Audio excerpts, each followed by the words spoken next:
ഹരി ഓം. ഹരേ ഗുരുവായൂരപ്പ ശരണം. എല്ലാവർക്കും എൻ്റെ വിനീതമായ നമസ്കാരം.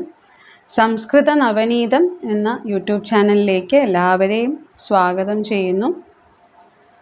ഇന്ന് നമുക്ക് ഒരു സാധാരണയായിട്ട് സന്ധ്യാവന്ദന സമയത്തും നാമജപ സമയങ്ങളിലൊക്കെ ചൊല്ലാറുള്ള ഒരു ഗണപതി ധ്യാനം ചൊല്ലി അതിൻ്റെ അർത്ഥം മനസ്സിലാക്കാനായിട്ട് ശ്രമിക്കാം. ഇത് ഒരുപാട് പേർക്ക് ഈ ഒരു ധ്യാനത്തിൻ്റെ അർത്ഥം അറിയുന്നതായിരിക്കാം. എന്നാലും അർത്ഥം അറിയാത്തവർക്കായിട്ട് ഇതൊന്ന് മനസ്സിലാക്കാൻ ശ്രമിക്കാം. അപ്പോൾ ആദ്യമായിട്ട് ഈ ധ്യാനം ചൊല്ലാം.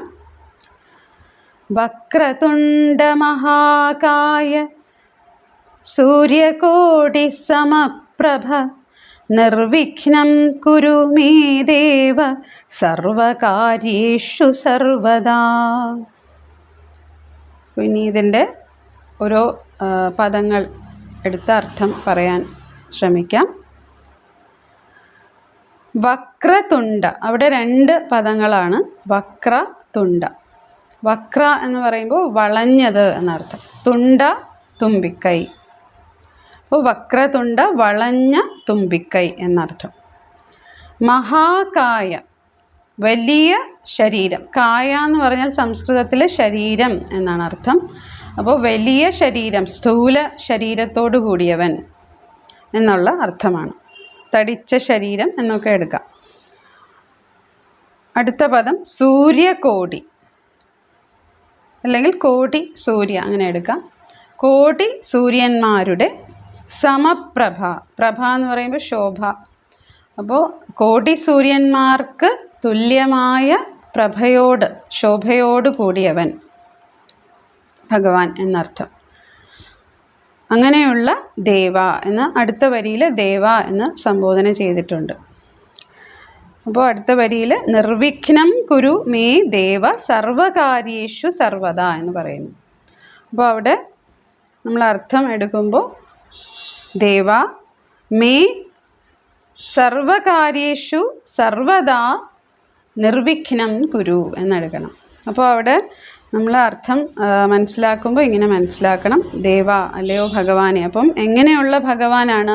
വക്രതുണ്ട, വളഞ്ഞ തുമ്പിക്കൈയും വലിയ ശരീരം, സ്ഥൂലമായ ശരീരത്തോടു കൂടിയവനും കോടി സൂര്യന്മാർക്ക് തുല്യമായ പ്രഭയോടു കൂടിയവനുമായ അല്ലയോ ഭഗവാനെ,